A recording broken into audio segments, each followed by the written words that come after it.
பழைய சப்பாத்தியை ஒரு பெரட்ட போகிறோம். கொஞ்சம் தான் இருந்தது காலையில் பண்ணது. 3 சப்பாத்தி, ஒரு பெரிய வெங்காயம், ஒரு சின்ன தக்காளி, ஒரு பச்சை மிளகாய் எடுத்துக்கணும். இப்போ கடுகு, உளுந்து, கடலைப்பருப்பு 3 போட்டுக்கணும். அது பொரிஞ்ச உடனே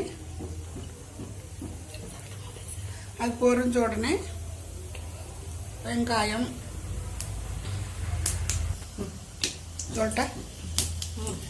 பொரிஞ்ச உடனே வெங்காயம், பச்சை மிளகாய் எல்லாம் போட்டு ஒரு கிண்டணும்.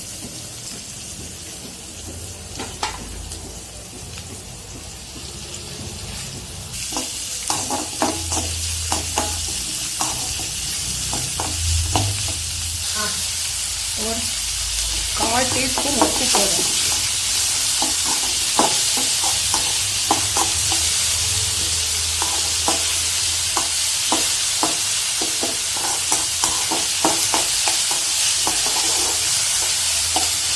நல்லா வணங்கிட்டே இருக்கணும். இல்லை பச்சை அடிக்கும் இல்லைன்னா நல்லா வணங்கிச்சுன்னா நல்லா டேஸ்டாகவும் இருக்கும். இல்லை இப்போ மஞ்சத்தூள் ஒரு 1/4 டீஸ்பூன் போட்டுக்கணும்.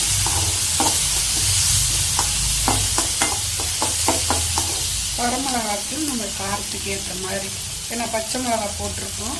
இப்போ கொஞ்சமாக சும்மா அந்த கலருக்காக ஒரு 1/4 டீஸ்பூன் வரமிளகாத்தூள்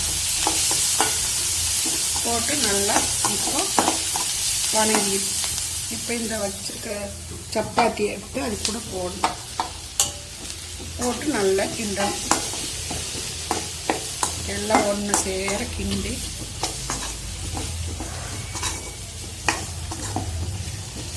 இதுக்கு ஆயில் அதிகமாக வேண்டியது இல்லை. ஒரு ஸ்பூன் இருந்தால் போதும்.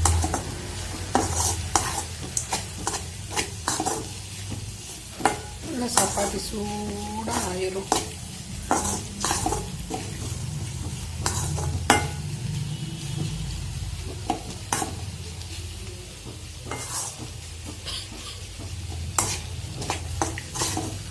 சூடாயிரும்.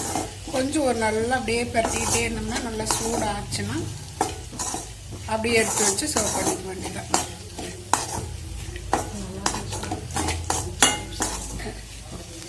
இது மாதிரி நீங்களும் செய்து பாருங்கள். வீட்டில் சப்பாத்தி வேஸ்ட்டாக போகாமல், தூக்கி போடாமல் நம்ம வீட்டில் இந்த மாதிரி செஞ்சு கொடுத்தா பிள்ளைங்களும் புதுமையாக சாப்பிட்டுக்குவாங்க. பிடிச்சிருந்தா கமெண்ட் பண்ணுங்கள்.